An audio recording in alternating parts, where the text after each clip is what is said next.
こんにちは、キャノタンです。こんにちは、ピースケです。ババアがついに SSTR に参加するよ。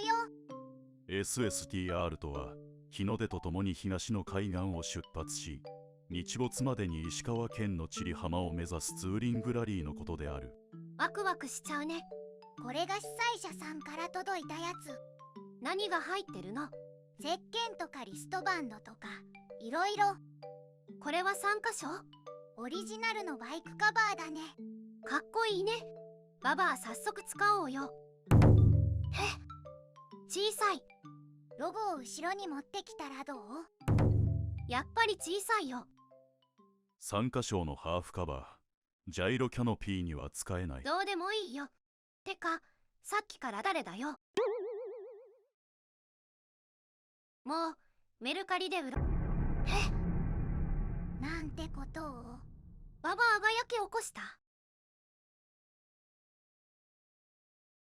あ、リメイクするんだね。なんだ、よかったのかな。不安しかないけど、どうやらパーカーに作り変えるみたいだね。あ、また何か届いたよ。なんだろう。私たちのステッカーだ。現地でお友達になった人に配りたいんだって。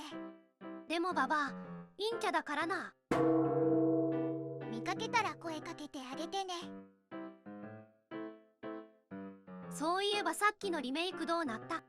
まだ奮闘中だね。実はババア、お尻が痛くならないようにクッションもつけたんだよね。長旅の敵はお尻だからね。これが Amazon で買ったジェルクッション。カバーはメッシュ素材。100均のクッションケースが転生したんだね。あ、どうやらパーカーも完成したみたいだね。これを着て千里浜に乱入するんだね。スタッフと間違えられる未来しか見えないよ。ババア、本当に SSTR 出るの？もうすぐ還暦なんだけど。赤いちゃんちゃんこも積んでおこうか。不安しかないよ。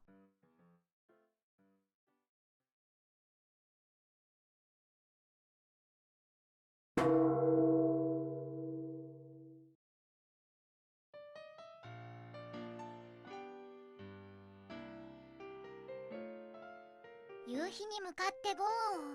千里浜が俺を呼んでるぜ。だから誰だよ。